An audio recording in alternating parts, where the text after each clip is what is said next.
I've seen a lot of change, been through a lot of তো আমার topic হচ্ছে coaching lesson.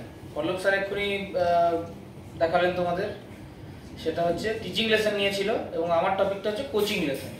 Coaching lesson আর teaching লেসনের কি difference সেটা আমাদের ক্লাসে ডিসকাস হয়েছে, সেটা ইন ডেপথ আমি আর যাচ্ছি না। আমি যাচ্ছি এখানে ফরম্যাটটা নিয়ে। এই ফরম্যাটটা রেডি করেছি এবং ফিল্ড আপ ফরম্যাট, ঠিক আছে। লিখে আমি একটা প্রিপারেশন নিয়েছি, প্রথম পেজটা লিখিনি কিছু, ওটা তোমরা লিখবে। এই যে নেক্সট পার্টটা এখানে আমি একটু লিখেছি, ঠিক আছে। তো যদিও এটার সাথে তোমাদের যে ফরম্যাটটা প্রোভাইড করা হয়েছে সেটা একটু ডিফারেন্স রয়েছে। পাশে তোমাদের আরো দুটো কলাম রয়েছে, যেটার মধ্যে একটা আছে মাসল ইনভলভ আর একটা আছে মেকানিক্যাল অ্যাসপেক্টস, তাই তো? আর কিছু আছে? ওই ফরম্যাটটা কই? দুটোই আছে, বলে গেছে আনতে। একটু নিয়ে আসো, কেউ একজনকে নিয়ে আসো। ওই যে ফরম্যাটটা ক্লাসে দেখছি, হ্যাঁ হ্যাঁ, এটা দেখো। ফিল্ড আপ আর একটা অনিন্দিতার ছিল যেটা, এটা একটু দেখাও, ঠিক আছে। তো মোর অর লেস দুটো ফরম্যাট সেম, আমি যেটা বানিয়েছি এবং তোমাদের কাছে যেটা রয়েছে দুটো মোর অর লেস সেম, একটু ডিফারেন্স রয়েছে। সেটার মধ্যে প্রথম পার্টে ইন্ট্রোডাক্টরি পার্ট, যেটা তোমাদের প্রশ্ন ছিল যে ছবি দেবো কিনা অ্যাসেম্বলির ছবি, তো এটা দেখো তোমরা ছবি একটা দেওয়া হয়েছে, কম্পিউটারেই বানিয়েছি এবং তার ডেসক্রিপশন রয়েছে এবং ডেসক্রিপশনটা কিন্তু শর্ট, ঠিক আছে, খুব ডিটেইলড এক্সপ্লেনেশন নেই, ঠিক। তোমরা তোমাদের প্যাটার্ন ফলো করতে পারো, আমি আমার মতন করেছি। যে ট্রেনিং টিচার আসবে, স্ট্রেট লাইনে দাঁড়াতে বলবে, অ্যাটেন্ডেন্স নেওয়া হবে, সিক অ্যান্ড ইনজিয়ার্ড স্টুডেন্টস বাইরে থাকবে এবং ক্লাস অবজার্ভ করবে, ঠিক। এবং ওয়ার্মিং আপের আগে তোমরা একটা ইন্ট্রোডাকশন দেবে স্কিলের ব্যাপারে স্টুডেন্টদেরকে, যে আজকে আমরা কোন স্কিল পারফর্ম করতে চলেছি, কি সেই স্কিল, বা একটা টোটাল স্কিলের যদি একটা ছোট পার্ট তোমরা শেখাও বা কোচিং করাও, তো সেই পার্টটা সম্বন্ধে বলবে যে আমরা এই পার্টটা আজকে করাতে চলেছি, ঠিক আছে, ওরিয়েন্টেশন করলে। তারপর আমরা প্রিপারেটরি পার্ট 1 এ চলে যাচ্ছি, যেটাকে আমরা জেনারেল ওয়ার্মিং আপও বলছি। জেনারেল ওয়ার্মিং আপে কিরকম হবে? তার একটা পারপাস থাকবে। জেনারেল ওয়ার্মিং আপ কেন করি, পারপাস রয়েছে ফরম্যাটে, সেটা খালি লিখতে হবে। জেনারেল ওয়ার্মিং আপের purpose more or less same, ঠিক আছে। যাই লিখবে তোমরা মোটামুটি এর আশেপাশেই ঘোরাফেরা করবে, to prepare the athlete physically as well as mentally for physical activity, ঠিক। তার মধ্যে কিছু কিছু সাব পার্টস রয়েছে জেনারেল ওয়ার্মিং আপের মধ্যে, যেটা আমি আমার আন্ডারস্ট্যান্ডিং হিসাবে 4টে পার্টে ডিভাইড করেছি। একটা হচ্ছে জগিং, একটা ডাইনামিক স্ট্রেচিং, আর একটা কোর অ্যাক্টিভেশন, আর একটা মোবিলাইজেশন। কোর অ্যাক্টিভেশন, মোবিলাইজেশন তোমরা যদি বুঝতে না পারো, এটা কিন্তু আমি বলছি না যে তোমাদের করতেই হবে, আমি যদি ক্লাস নিই তো আমি করাবো, তোমরা করবে কি করবে না সেটা বুঝে ভেবে ডিসাইড করবে তোমরা নিজেরা। এবং জগিং এর মধ্যে 5 মিনিট জগিং দিয়েছি এবং ডাইনামিক স্ট্রেচিং এর মধ্যে কিছু কিছু এক্সারসাইজ দিয়েছি, সেগুলোর নাম লেখা রয়েছে, side shuffle, back pedal jog, walking, knee to chest, straight leg kicks etcetera, এগুলো লেখা রয়েছে। কোর অ্যাক্টিভেশনের মধ্যে কোন কোন এক্সারসাইজ করাবো সেগুলো লেখা রয়েছে, প্ল্যাঙ্ক আছে, বার্ড ডগ আছে, গ্লুট ব্রিজ আছে, ডেড বাক আছে, এরকম কিছু কিছু এক্সারসাইজ আছে।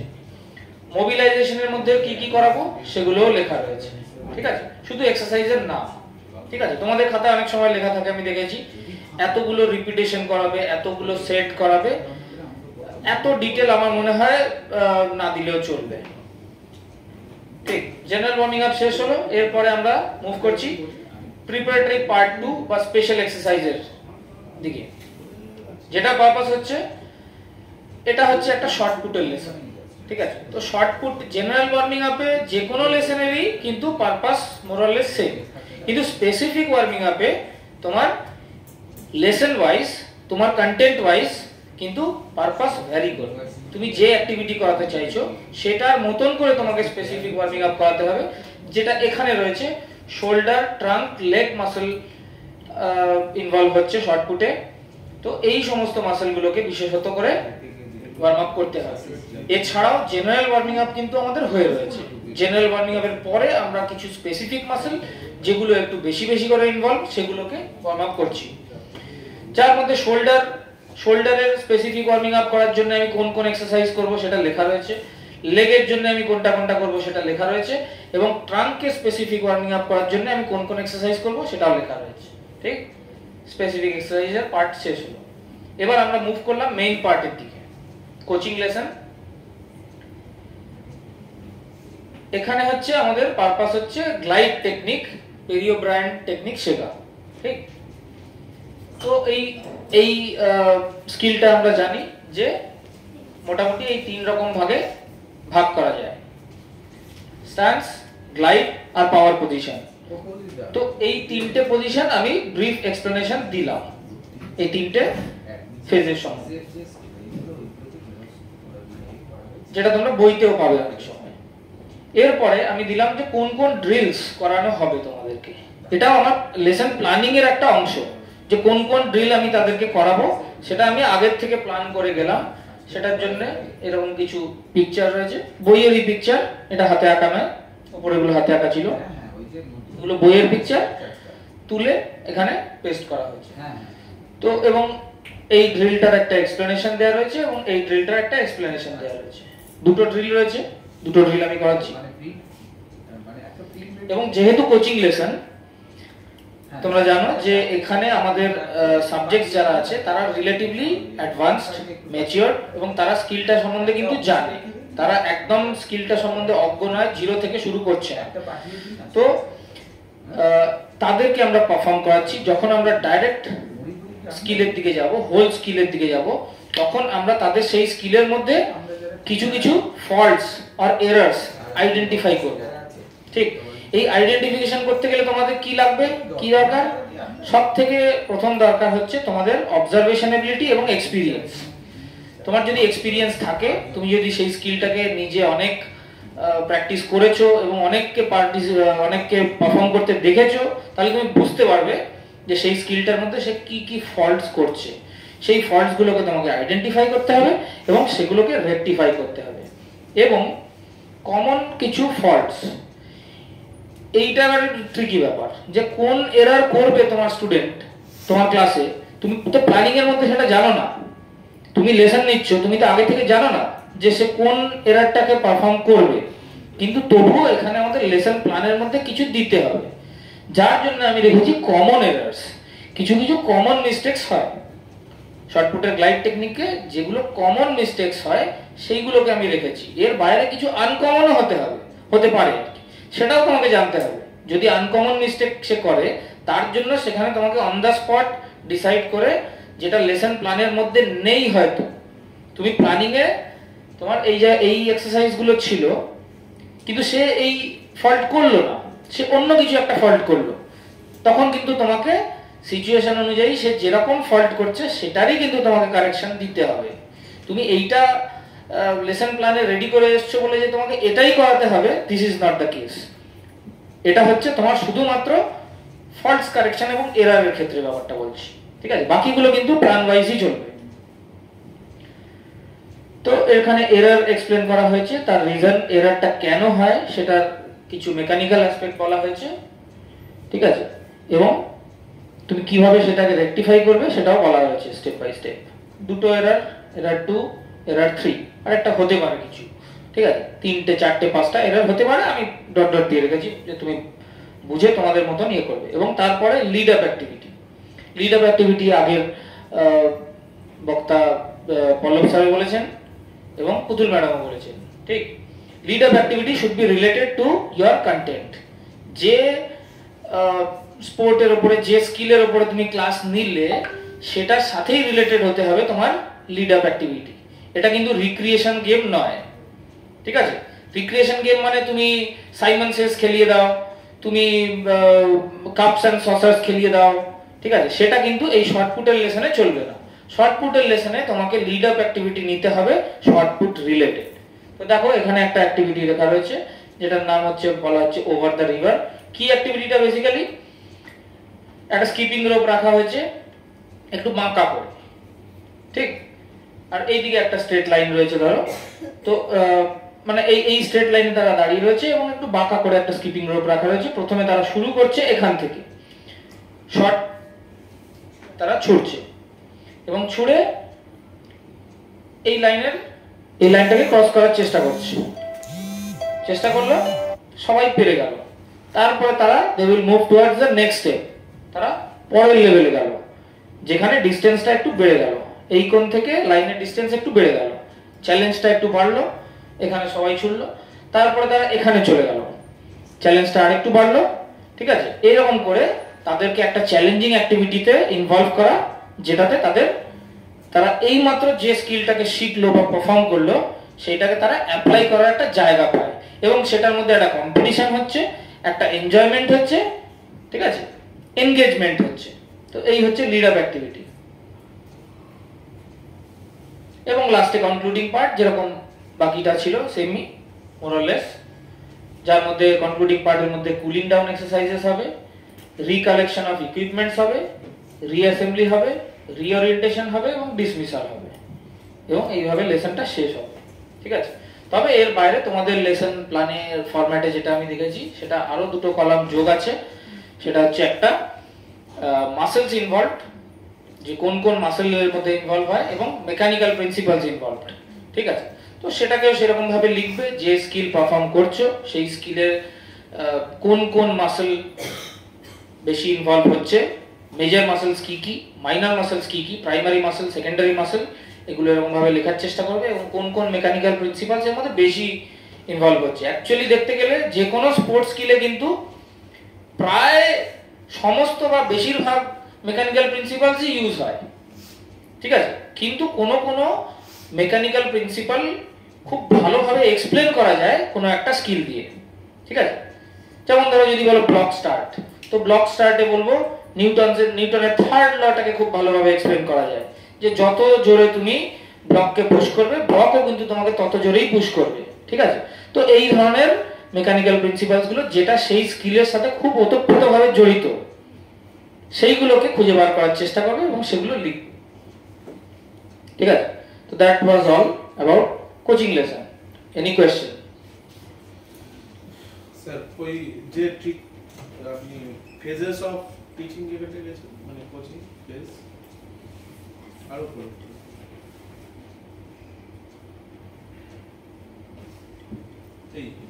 এইখানে এই যে স্টান্স, গ্লাইড, পাওয়ার পজিশন, এইগুলো তো আগে থেকেই প্রিন্ট হয়ে থাকবে না, এগুলো তো স্টুডেন্টরা ডিপেন্ডস এটা লিখ, ওই জন্য এখানে মানে হ্যান্ডরাইটিং এর ফরম্যাটে লিখেছি। না আমি ওই এক্স্যাক্টলি এই কথাটাই বলছি, যে এই যে ফেজেস অফ স্কিল, এই যে স্টান্স, এক্সিকিউশন, ফলো থ্রু, এইটা যদি আমরা এই মানে আগে থেকে লিখে না দিয়ে এরা খালি রাখি, এই ফেজেস অফ স্কিল বা সেখানে এবার যেখানে স্টান্স, এক্সিকিউশন, ফলো থ্রু, সেখানে যেখানে এরকম গ্লাইড, পাওয়ার পজিশন, না যেমন ওই লং জাম্পের ক্ষেত্রে অ্যাপ্রোচ রান, টেক অফ, তারপরে যে মানে ফ্লাইট তো সেইটা সেই স্কিল অনুযায়ী ওখানটা সে লিখে নেবে। হ্যাঁ, মানে জেনারেল ফরম্যাটে ফেজেস অফ স্কিল থাকবে, দিয়ে জায়গাটা ফাঁকা ঠিক দিয়ে বা যেটা নিজের মতন করে লিখবে। স্যার যেটা বললেন যদি লেখা থাকেও স্টুডেন্ট সেটাকে ইগনোর করে নিজের মতন করে ওটা লিখলো, সেটা হলেও ঠিক আছে। কিন্তু ম্যাক্সিমাম সময় কি দেখা যায়, স্টুডেন্ট জবরদস্তি ওই স্টান্স, এক্সিকিউশন, ফলো থ্রুর মধ্যে সেটাকে অ্যাডজাস্ট করার চেষ্টা করে, যোগাতেও ফলো থ্রু এনেছে, শর্ট সার্ভিসে পায়ের ফলো থ্রু দিয়ে দিচ্ছে, সেটাই। হ্যাঁ এটা ওয়ান স্টেপ, মানে তার মাথায় তো রয়েছে যে ওটাকে লিখতে হবে আমাকে, জানো তেন প্রকার ওইটাকে লিখতে হবে, না লিখলে ওটা একটা পাপ হয়ে যাবে। নম্বর কমে যাবে। হ্যাঁ, ব্যাপারটা সেটাই। ঠিক আছে। তাহলে এটা যখন প্রিন্ট হবে তখন তো আমরা যেটা দিয়ে স্টুডেন্টদের তাহলে সেরকম ওই রকম ভাবে একটু বদলে দিতে হবে, ভালো হয়েছে, খুব ভালো। বা ওখানে একটা ব্র্যাকেটে লিখে দিই। তবে এটা নিয়ে আমার একটা কথা সবাইকে বলা, সেটা যে স্যার যেটা বললেন specifically this is very much important and applicable for MPH student. BPH স্টুডেন্টদের জন্য কিন্তু এতখানি ডিটেইলসটা আমার মানে মেকানিক্যাল, ওই যে বললেন muscle of mechanical principles and then, এইগুলো বিপিএড স্টুডেন্টদের ক্ষেত্রে আমি বলবো একটু ইগনোর করলেও হবে। বাকি মূল ফরম্যাট স্যার যেভাবে বলেছেন এটা কিন্তু তোমরা প্রত্যেকে ফলো করবে, বিপিএড এবং এমপিএড। কোচিং হবে তখন। আচ্ছা, এখানটা তো ছবি দেওয়া যেতে পারে, কিন্তু এখানে আমি দিইনি বটে, কিন্তু দিতে পারো, কিন্তু মেকানিক্যাল দেওয়া উচিত। অ্যাসপেক্টসটা এর মধ্যে ছবিটা দেওয়া উচিত, দিইনি আর কি। যেখানে দরকার বলবো অপশন দিয়ে দেয়।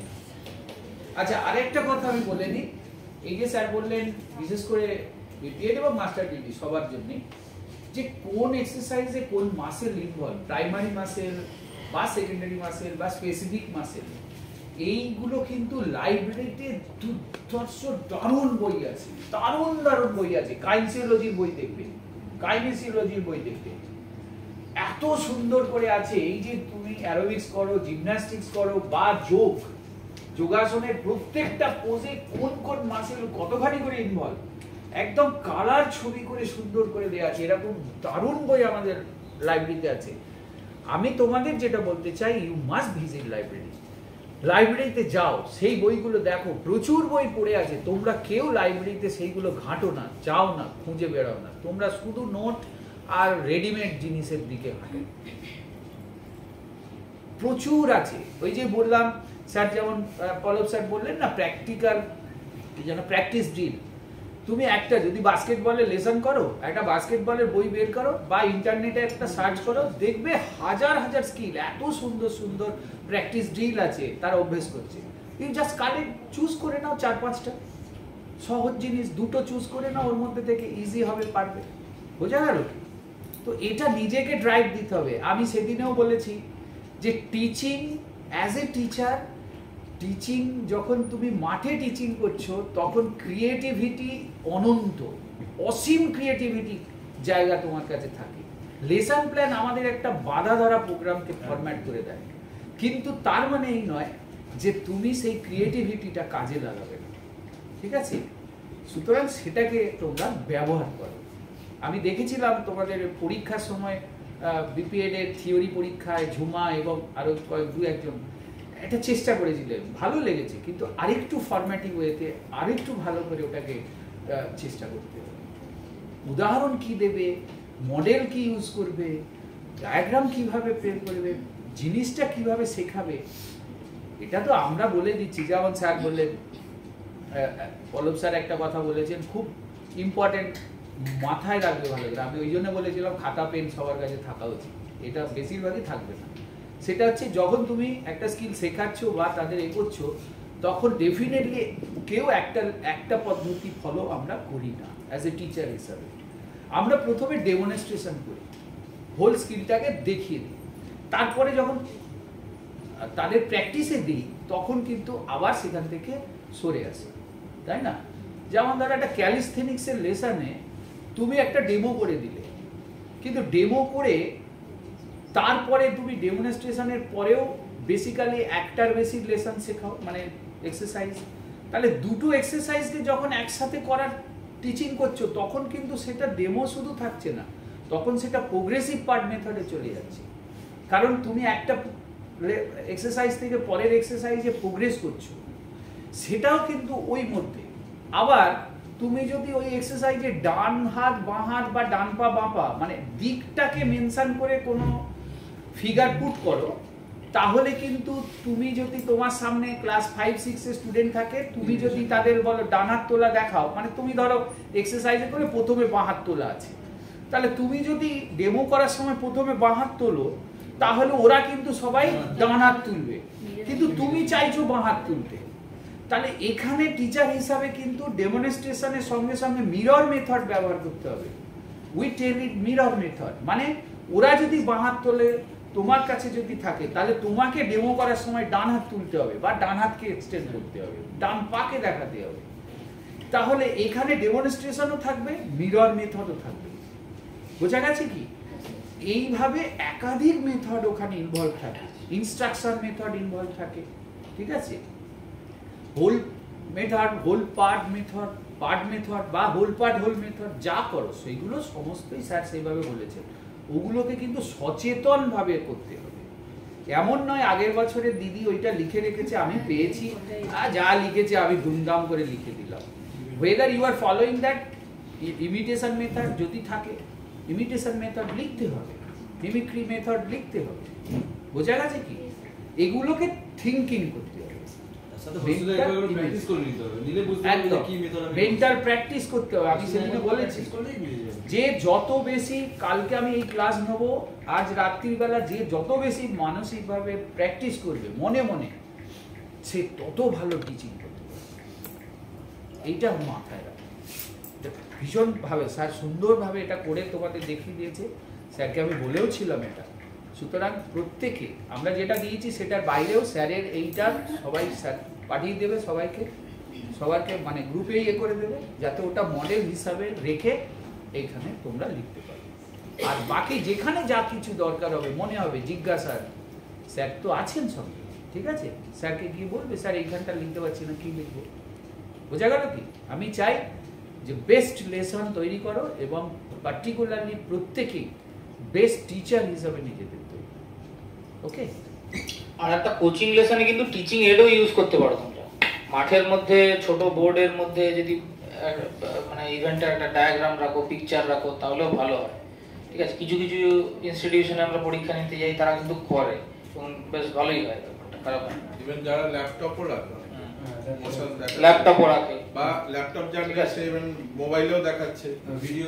কারণ ল্যাপটপ রাখলে কিছু অসুবিধা নেই, কারণ তুমি টিচার হিসেবে ওখানে ক্লাস নিচ্ছ, তোমার ডেমনস্ট্রেশন একদম টপ ক্লাসের নাও হতে পারে, কিন্তু একটা টপ ক্লাসে তুমি নিজের স্টুডেন্টদের কাছ থেকে যেটা এক্সপেক্ট করছো সেই রকম পারফরমেন্সের একটা যদি ভিডিও দেখাও তাদের সামনে, তারা কিন্তু তোমাকে দেখে বুঝতে না পারো, ভিডিওটা দেখে বুঝতে পারবে। বা এমন কিছু একটা জিনিস যেটা হয়তো স্লো মোশনে দেখানোর দরকার, ঠিক আছে, ক্লাসের মধ্যে আমি হয়তো কখনো কোনো তোমরা বলছো স্যার আর একটু স্লো মোশনে দেখান, ডিসকাসের রোটেশনটা স্লো মোশনে দেখান, কি করে দেখাবো স্লো মোশনে? স্লো মোশনে পারফর্মই করা যায় না। যদি ম্যাডামকে বলো যে কার্ট হুইলটা স্লো মোশনে দেখান, পারফর্মই করা যাবে না স্লো মোশনে। আমি তো হাওয়ার মধ্যে নিজের বডিকে হোল্ড করতে পারবো না, কিন্তু স্লো তুমি ইউটিউব ভিডিও পজ করে করে দেখতে পারবে। তো ইউজ করতে কিছু অসুবিধার কিছু নেই।